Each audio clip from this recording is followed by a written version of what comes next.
만약 지금이 조선시대이고 당신이 한양에서 대전까지 여행을 한다면 어떻게 해야 할까? 일단 아침 일찍 출발한다면 예전에 하루에 평균 80에서 90리를 걸었다고 하니 인덕원쯤에 날이 저물기 전 도착하게 될 것이다. 만일 당신이 국가의 공무를 수행하는 관원이라면 여권을 찾아야 한다. 조선은 주요 길목마다 공무를 위한 국가 숙박시설이 마련되어 있었다. 이태원, 인덕원, 조치원, 퇴계원, 장호원 등 세 글자 뒤에 원자가 붙은 지명은 대부분 그런 곳이었다. 그곳에서 먹고 자고 마패를 내밀어 말도 얻어갈 수 있었는데 그건 나랏밥 먹는 사람들 이야기고 당신이 평민이라면 어떻게 해야 할까?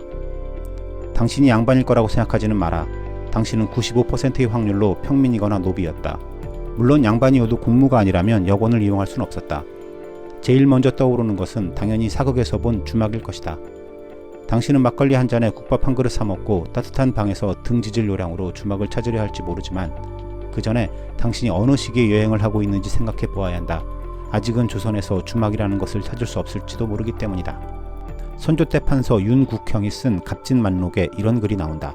갑진만록은 1604년 갑진년에 잡다하게 쓴 기록이란 뜻이다.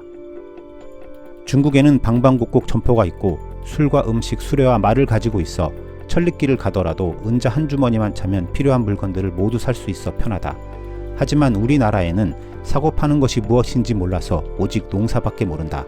그래서 여행을 가려면 말 두 필 정도에 필요한 물건을 모두 싣고 가야 한다. 조선은 여행자들에게 매우 불편한 나라였다. 길도 제대로 정비되어 있지 않았지만 숙박을 해야 할 때 대부분 민가에서 하룻밤 재워달라고 부탁을 하거나 노숙을 할 수밖에 없었는데 전국의 호식총이라 하여 호랑이에게 물려 죽은 사람들을 위한 돌무덤이 많은 것도 다 이유가 있었다. 그랬던 것이 임진왜란 병자호란을 거치며 여권이 쇠락하기 시작하고 대동법 등의 시행으로 상업이 발달하고 화폐의 사용이 늘자 주막이 생기기 시작했는데 구한말에 이르러서는 전국에 15만 개까지 이르게 된다. 우리가 사극을 통해 알고 있는 주막의 모습은 거의 구한말의 모습이다. 그렇다고 그전에는 술 먹을 데가 없었다는 것은 아니다. 당연히 술집은 있었지만 지금은 먹고 잘 수 있는 주막 이야기를 하는 것이니 조선의 술집 이야기는 다음에.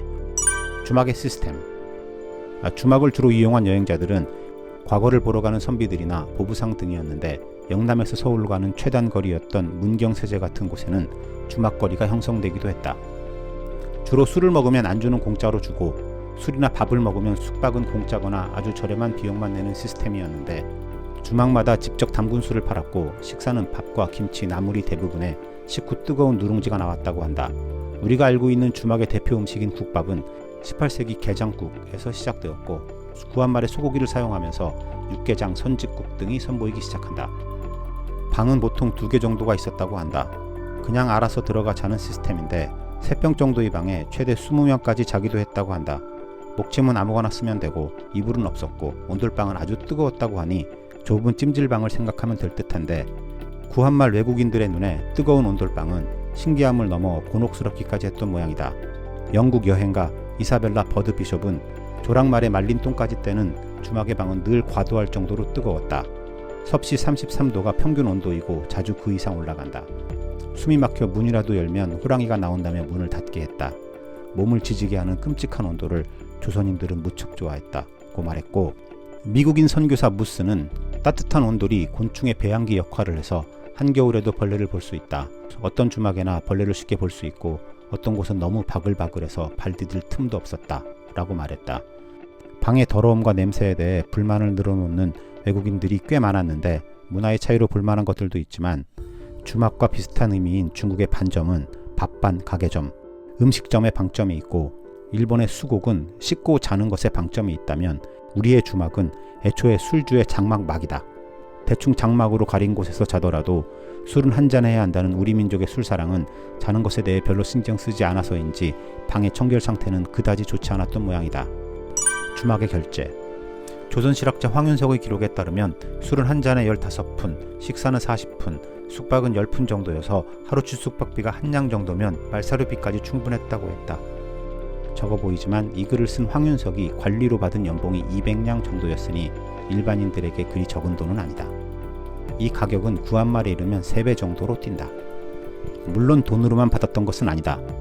여전히 쌀이나 다른 현물로 내는 경우도 있었지만 구한말에는 주막 간 네트워크가 연결되어 있어서 영수증 거래가 가능했다는 기록도 있다. 1903년 조선을 방문한 폴란드 작가 바칠라프 세르셰프스키의 코레아 1903년 가을에 따르면 부산에서 환전을 하니 동전으로 무게만 25kg에 달했던 모양이다. 옆에 있던 통역사가 권하기를 그 돈을 첫 번째 주막에 맡기고 영수증을 받으면 여행 중 들르는 주막에서 영수증을 돈처럼 사용할 수 있다는 것이다. 주막은 그 영수증에 그가 사용한 내역을 상세하게 기록해 두었다가 마지막 주막에서는 그동안 사용한 것을 제한 나머지 돈을 다시 돌려받을 수 있다는 것인데 일종의 체크카드처럼 사용했던 모양이다. 이것이 전국의 모든 주막에서 가능했을지는 모르지만 구한말에 이르면 주막이 단순한 숙식 제공을 넘어서서 우체국 역할까지 했다는 기록을 보면 보부상 등을 통한 네트워크가 꽤 긴밀하게 연결되어 있을 법도 하다.